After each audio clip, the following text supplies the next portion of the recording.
cette vidéo les grands principes de la coronarographie et de l'angioplastie coronaire.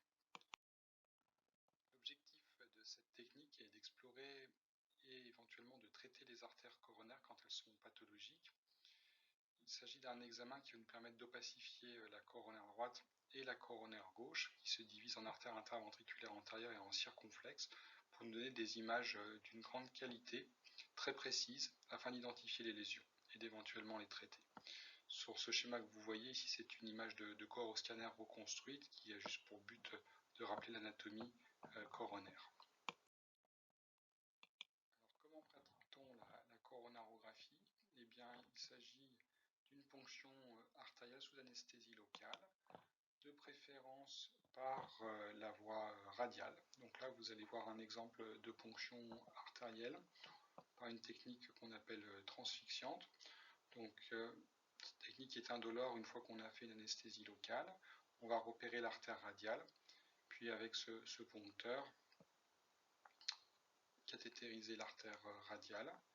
Et quand le reflux est présent, on va pouvoir utiliser un guide hydrophile qu'on monte dans l'artère radiale.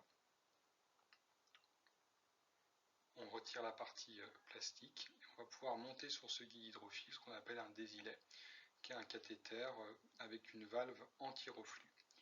Une fois que ce désilet est positionné dans l'artère radiale, on va pouvoir utiliser des cathéters dédiés que vous pouvez voir en haut à droite, donc soit pour la coronaire droite, soit pour la coronaire gauche, qui vont nous permettre d'aller jusqu'aux artères coronaires et de les opacifier avec un produit de contraste iodé et utiliser les rayons X pour réaliser l'imagerie. Voici un exemple sur la gauche d'opacification d'une coronaire droite que l'on voit avec un segment horizontal initial qui est le segment proximal, puis ensuite un segment vertical qui est le segment 2, et enfin un dernier segment horizontal qui est le segment distal ou segment 3. On peut réaliser d'autres incidences. Celle de droite est une incidence qui a un peu plus de cranial et qui nous permet de dégager plus la périphérie de l'artère coronaire droite. On va réaliser de même dans la coronaire gauche des injections sélectives. Et là, vous pouvez voir l'ensemble de l'arbre coronaire gauche. Sur l'image de gauche, l'artère interventriculaire antérieure qui déroule sur la gauche de l'écran. Et à la droite de l'écran, l'artère circonflexe et les diagonales.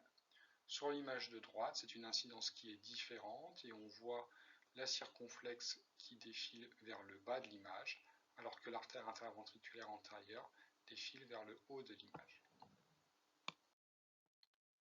Une fois qu'on a réalisé le diagnostic, s'il y a besoin d'une thérapeutique, on peut pratiquer ce qu'on appelle une angioplastie coronaire, qui peut se faire également par voie radiale, la plupart du temps, et qui va consister à monter du matériel dans l'artère coronaire, souvent d'abord un ballon qui va permettre de prédilater la lésion, puis ensuite l'implantation d'un stent qui va permettre de stabiliser la lésion qui a été prédilatée. On va voir quelques exemples. Donc, par exemple ici, une lésion sur l'image de gauche que vous voyez sur la petite flèche blanche sur la coronaire droite moyenne, une sténose très serrée à plus de 90%. Eh bien, on va passer un guide dans l'artère. Donc ce guide est visible sur la flèche la plus basse. Et sur ce guide, on va pouvoir monter du matériel, donc un ballon de prédilatation, puis un stent. Et vous voyez sur l'image de droite le résultat après angioplastie, avec disparition de la sténose coronaire suite à l'implantation du stent. Une deuxième possibilité, ici, le patient présente un infarctus. Sur l'image de gauche, vous voyez que la flèche blanche indique une occlusion sur l'artère interventriculaire antérieure moyenne.